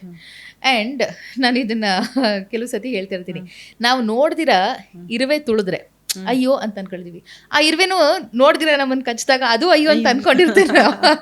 V don't know at the end of the day. So ಆತ್ಮಸಾಕ್ಷಿ ಅನ್ನುವಂಥದ್ದು ಜನರನ್ನು ಕಚ್ಚದೇ ಇರುವೆ ಕೆಲಸ ಏನಲ್ಲ. ಅದು ನಾವು ಅದರ ದಾರಿಯಲ್ಲಿದ್ದಾಗ ಅದು ಹೋಗ್ತಾ ಇರಬೇಕಾದ್ರೆ ಅದು ಕಚ್ಕೊಂಡು ಹೋಗುತ್ತೆ ಅಷ್ಟೇ. ಸೊ ವೇಷ ಹಾಕ್ತೀವಿ, ಬಣ್ಣ ಹಚ್ತೀವಿ ಅನ್ನೋದಕ್ಕಿಂತ ನೈಜತೆ ಏನಿದೆ ಅನ್ನೋದನ್ನು ಜನರ ಮುಂದೆ ಇಟ್ಟುಬಿಟ್ರೆ ಈ ಅವಶ್ಯಕತೆಗಳೇ ಇರೋದಿಲ್ಲ. ಬಣ್ಣ ಹಚ್ಚಿ ಬದುಕ್ತಾ ಇರುವಂಥ ಸಾಕಷ್ಟು ರಾಜಕಾರಣಿಗಳನ್ನ ಇವತ್ತಿನ ದಿನ ನಾವು ದೇಶದಲ್ಲಿ ನೋಡ್ತೀವಿ ಅಥವಾ ನೋಡೋದಕ್ಕೆ ಸಿಗುತ್ತೆ. ಬಟ್ ನೈಜತೆ ದೇಶದ ಜನರ, ನಾನು ಎಷ್ಟೋ ಸತಿ ಏನು ಹೇಳ್ತೀನಿ ಗೊತ್ತಾ, ಸತ್ಯ ಹೇಳ್ಬಿಡ್ಬೇಕು, ಹೋಗಿ ಮುಂದೆ ಇದು ವಾಸ್ತವ ಪರಿಸ್ಥಿತಿ ಅಂತ ಹೇಳ್ಬಿಡ್ಬೇಕು. ಮ್ಯಾಕ್ಸಿಮಮ್ ಏನಾಗ್ಬೋದು, ಒಂದು ಎಲೆಕ್ಷನ್ ಸೋಲ್ಬೋದು, ಇಲ್ಲ ಎಲೆಕ್ಷನ್ ಗೆಲ್ಬೋದು, ಇಲ್ಲ ಒಂದಿಷ್ಟು ಓಟ್ಗಳು ಕಡಿಮೆ ಆಗ್ಬೋದು. ಆದರೆ ನಾನು ಅಧಿಕಾರದಲ್ಲಿ ಇರ್ತೀನಿ ಅನ್ನೋ ಒಂದೇ ಒಂದು ಕಾರಣಕ್ಕೆ ಜನರ ಮುಂದೆ ಸುಳ್ಳನ್ನು ಹೇಳಿ, ಒಂದು ಸುಳ್ಳಿಗೆ ಮತ್ತೊಂದು ಸುಳ್ಳು, ಮತ್ತೊಂದು ಸುಳ್ಳಿಗೆ ಮಗದೊಂದು ಸುಳ್ಳು. ಸೊ ಈ ರೀತಿಯಾದಂತಹ ಸೃಷ್ಟಿಗಳನ್ನು ನಾವು ಇವತ್ತಿನ ದಿನ ದೇಶದಲ್ಲಿ ನೋಡಿದ್ವಿ, ಅದು ಹೊರಗಡೆ ಬಂದಿರೋದನ್ನು ನೋಡಿದ್ದೀವಿ, ಜನ ದಂಗೆ ಹೇಳ್ತಾ ಇರೋದನ್ನು ಇವತ್ತಿನ ದಿನ ನೋಡ್ತಾ ಇದ್ದೀವಿ ನಾವು. ಸೊ ಬಹುಕೃತ ವೇಷಂ ಅನ್ನುವಂಥದ್ದು ರಾಜಕಾರಣದಲ್ಲಿ ಖಂಡಿತವಾಗ್ಲೂ ಇದೆ, ಬಟ್ ಆ ವೇಷವನ್ನು ನಾವು ಯಾಕೆ ಹಾಕ್ತಾ ಇದ್ದೀವಿ ಅನ್ನೋಂಥದ್ದು ಭಾಳ ಮುಖ್ಯ. ಎಸ್, ನಾನು ಒಂದು 5 ಹೆಸರು ಹೇಳ್ತೀನಿ, ನೀವು ಒನ್ ವರ್ಡಲ್ಲಿ ಹೇಳಬೇಕು, ಓಕೆನಾ? ಒನ್ ವರ್ಡ್, ಓಕೆನಾ? Siddaramaiah, the legend. DK Shivakumar, fighter. Kumaraswamy, good hearted. ದೇವೇಗೌಡರು, ಮಣ್ಣಿನ ಮಗ. Revanna, can be more polished. Emotional ಅಂದರೆ ರಾಜಕಾರಣ ಮತ್ತು ಎಮೋಷನ್ಸ್ ವರ್ಕ್ ಆಗೋದಿಲ್ಲ. Emotional politician. R Ashok, I feel overrated politician. Yediyurappa, grounded. Modi, ಬಹುಕೃತ ವೇಷಂ. Rahul Gandhi, the leader. S Swati ಅವರೇ, ನೀವು ನಿಮ್ಮ ಕನಸು ಯಾವುದೋ ಒಂದು ಕ್ಷೇತ್ರ ಇಟ್ಕೊಂಡಿದ್ದೀರಾ, ಆ ಕ್ಷೇತ್ರದಲ್ಲಿ ನಿಂತು ವಿನ್ ಆಗಿ ಒಂದಷ್ಟು ಅಭಿವೃದ್ಧಿ ಕೆಲಸ ಮಾಡಬೇಕಂತಿದ್ದೀರಾ, ಮಾಡಿ ನಮ್ಮ ಕಾರ್ಯಕ್ರಮಕ್ಕೆ ನಮ್ಮ ಜೊತೆ ಮಾತಾಡೋಕ್ಕೆ thank you so much and all the best. Thank you so much. ನಮಸ್ಕಾರ. ಭಾಳ ಖುಷಿ ಆಯಿತು ನನಗೆ. ಆ್ಯಂಡ್ ಸಾಕಷ್ಟು ಹೆಣ್ಮಕ್ಳನ್ನ ಕರೆದು ಮಾತಾಡಿಸ್ತೀರಿ ಮುಂದಿನ ದಿನಗಳಲ್ಲಿ ಅಂತ ನಾನು ಅಂದ್ಕೊಂಡಿದ್ದೀನಿ. ಭಾಳಷ್ಟು ಸಾಧಕಿಯರಿದ್ದಾರೆ, ಹೆಣ್ಮಕ್ಳಿದ್ದಾರೆ. ಹೆಣ್ಮಕ್ಳು ಅಂತ ಹೇಳಿದ ತಕ್ಷಣ ನಂಗೊಂದು ಬಂದಿರೋದು, ಹೆಣ್ಣಿನ ಶಕ್ತಿ ಏನು?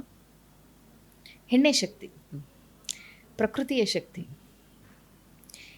ಜಗತ್ತಿನಲ್ಲಿ ಏನು ಬೇಕಾದರೂ ಆಗ್ತಾ ಇರ್ಬೋದು, ಆದರೆ ಒಂದು ಮಳೆ ಬಂದಿದ ತಕ್ಷಣ ಆಕೆ ಭೂಮಿನ ತಣಿಸ್ತಾಳೆ. ಅದೇ ಒಂದು ಪ್ರವಾಹ ಬಂದಿದ ತಕ್ಷಣ ಎಲ್ಲವನ್ನು ನಿರ್ನಾಮ ಮಾಡ್ತಾಳೆ. ಅಂತಹ ಶಕ್ತಿ ಪ್ರಕೃತಿಗಿದೆ ಅಂತಂದರೆ ಅಂತಹ ಶಕ್ತಿ ಹೆಣ್ಣಿಗೆ ಮಾತ್ರ ಇರೋದು.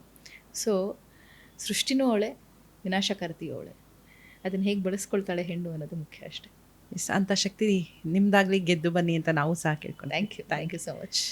ಎಸ್, ವೀಕ್ಷಕರೇ ನೋಡಿದ್ರಲ್ಲ, ಸ್ವಾತಿ ಚಂದ್ರಶೇಖರ್ ಅಂತ ಹೆಸರು ಕೇಳಿದ ತಕ್ಷಣ ನಮಗೊಂದಷ್ಟು ಆಯಾಮಗಳಿತ್ತು, ಜರ್ನಲಿಸಮ್, ರಾಜಕೀಯ ಎಲ್ಲವೂ ಇತ್ತು. ಬಟ್ ಅವರೆಲ್ಲ ನೈಜತೆಯಿಂದ ತೆರೆದಿಟ್ಟಿದ್ದಾರೆ. ಸೊ ಇದಾಗಿತ್ತು ಈವರೆಗಿನ ವಿಶೇಷ. ಫ್ರೀಡಮ್ ಟಿವಿ ಇದು ಜನಸಾಮಾನ್ಯರ ಚಾನೆಲ್.